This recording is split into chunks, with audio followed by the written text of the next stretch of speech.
Oke, saya cari akal dulu ya supaya karena udah lama nggak diundang, saya udah lupa grammar dari ILC ini. ILC sekarang jadi Indonesia Lawyers Crying, tempat lawyers mengadu dan marah-marah gitu. Lawyers Crying. Tapi itu masuk akal karena akhirnya orang nggak tahu kemana menyalurkan kemarahan publik itu. Ya ke ILC itu. Karena ini lembaga penampung kemarahan publik itu.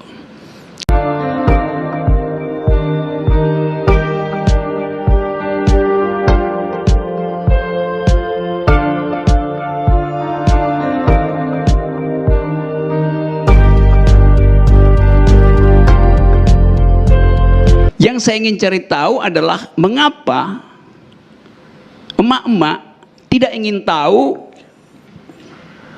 keterangan dari Mahfud MD, tidak mau tahu keterangan dari juru bicara presiden, tidak mau tahu keterangan dari KSP. Jadi yang ada di depan kita gambar itu gambar pasar gelap kekuasaan, black market of power. Karena di situ terjadi transaksi ketidakadilan. Jadi saya nggak peduli itu mau gedungnya Anies atau mau gedungnya Seknek, nggak ada relevansinya buat saya. Dia menyimpan heritage-nya itu adalah justice. Dan karena itu publik Indonesia menganggap bahwa biarkan aja gedung itu jangan diperbaiki lagi. Karena dia akan menjadi heritage, yaitu orang akan kenang bahwa itulah pasar gelap keadilan. Jadi jangan diperbaiki itu. Saya usulkan supaya jangan diperbaiki, biarkan itu mangkrak seterusnya, bahkan dengan jelaga yang masih menempel di dindingnya. Supaya ada pelajaran sejarah. Orang akan ingat dia jadi monumen pemberantasan korupsi itu.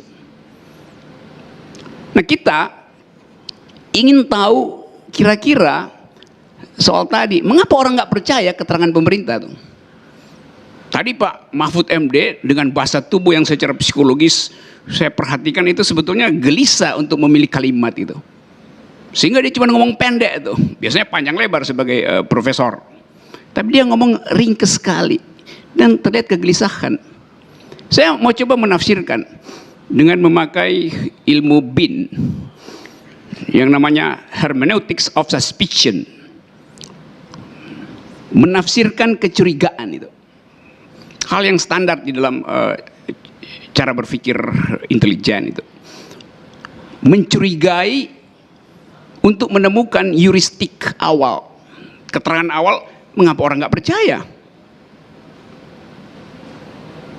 Coba saya hubungkan dengan beberapa peristiwa 2 hari 3 hari sebelumnya. Tiba-tiba SMRC, Saiful Mujani Research Center, mengeluarkan hasil survei dan dihadiri oleh Mahfud MD. Hasilnya mengatakan 65 atau 73% rakyat Indonesia percaya bahwa Presiden Jokowi mampu mengatasi krisis ekonomi dan krisis COVID. Saya bikin semacam hermeneutic of suspicion. Kenapa Mahfud MD ada di situ? Tentu diberitahu lebih awal bahwa angkanya 73%. Kepercayaan publik kepada pemerintah itu. Coba misalnya SMRC menemukan bahwa dukungan pada presiden tinggal 30%, maka Mahfud MD nggak akan datang di dalam rilis itu tuh. Nah, rilis itu kemudian memperlihatkan bahwa ada upaya pemerintah untuk memoles citranya tuh.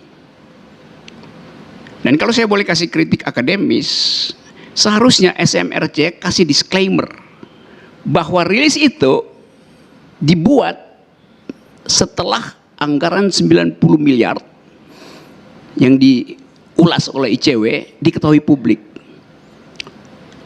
Artinya Setelah disiram dengan opini publik, maka rilis itu menghasilkan dukungan 65-73%. Itu sama dengan ada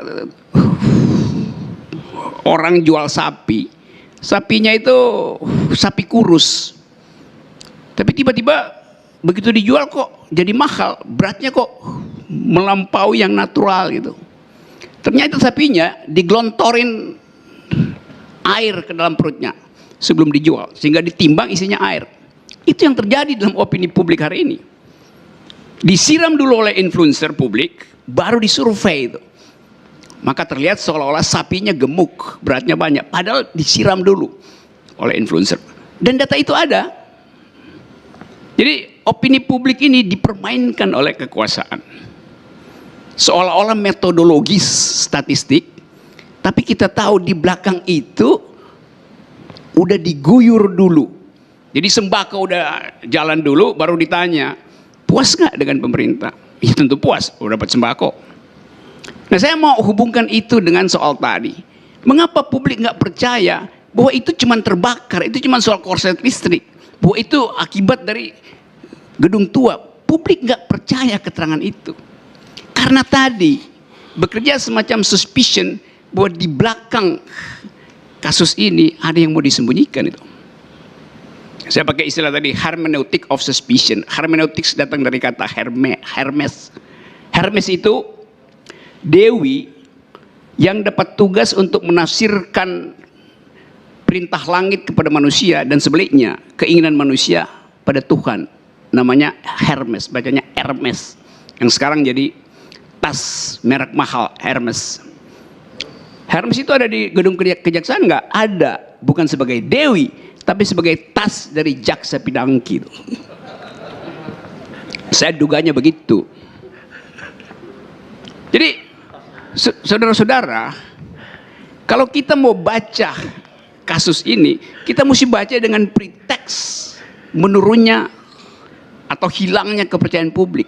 Dan itu lebih berbahaya dari sekedar gedung yang terbakar. Karena yang terbakar adalah rasa keadilan publik. Itu yang terbakar tuh. Jadi konstruksi ini yang mesti dipahami oleh para juru bicara lembaga-lembaga negara. Gak ada gunanya dia ngoceh panjang lebar, sewa influencer, bikin statistik, pamer PowerPoint, kalau dia nggak bicara dengan kejujuran. Dan orang dengan mudah melihat bahasa tubuhnya, lu bohong lu itu. Nah, pemberantasan korupsi, dalil pertama adalah orangnya bicara jujur gitu. Orangnya hasilkan keadilan. Jadi kalau dibilang ya kita bisa lakukan pencegahan segala macam, pencegahan pertama adalah dari watak penegak keadilan, itu aja. Jadi saudara-saudara, saya ringkas aja bahwa peristiwa ini harus diingat sebagai monumen buruk dari penegakan keadilan. Monumen buruk, sebut aja monumen buruk. Nah, kalau dia direnovasi, maka yang buruk itu tidak bisa lagi diingat oleh orang. Karena itu biarkan gedung kejaksaan dalam keadaan yang kumal, buruk begitu tuh. Karena itu baik untuk ingatan publik. Sama seperti kita merayakan hari kemerdekaan, kita datangi, kunjungi makam pahlawan supaya kita ingat yang baik. Padahal sebetulnya sejarah itu baik kalau kita tidak mengingat si pahlawan, tapi kita mengingat si pengkhianat itu. Sejarah yang baik adalah sejarah yang ditulis untuk mengingat pengkhianatan, bukan kepahlawanan. Nah, kita mau ingat ada pengkhianatan nggak dalam penegakan hukum kita? Bagaimana kita ingat? Biarkan gedung itu melarat semacam itu, supaya ingatan kita tentang keadilan dipelihara terus melalui akal sehat kita. Jadi sekali lagi, percuma negara berupaya untuk menyiram opini publik. Itu dalam pepatah bahasa Inggris disebut, you may lead a horse to the water, but you cannot make him drink. Anda boleh tuntun kuda-kuda Anda ke sungai, tapi Anda nggak bisa paksa kuda itu untuk minum. Nah, pikiran itu yang harus sejak sekarang kita perhatikan sebagai problem utama bangsa ini. Yaitu bahwa kendati kekuasaan berupaya untuk menggiring rakyat ke tepi sungai, tapi rakyat bilang, gua nggak mau minum, karena gua mau lu giring-giring gue gitu. Jadi saya kira itu pesan dari pembakaran gedung ini.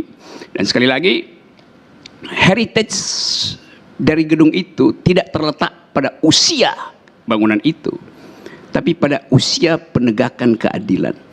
Dan heritage itu tidak ada di gedung, tapi ada di dalam watak dan hati nurani para penegak hukum. Terima kasih.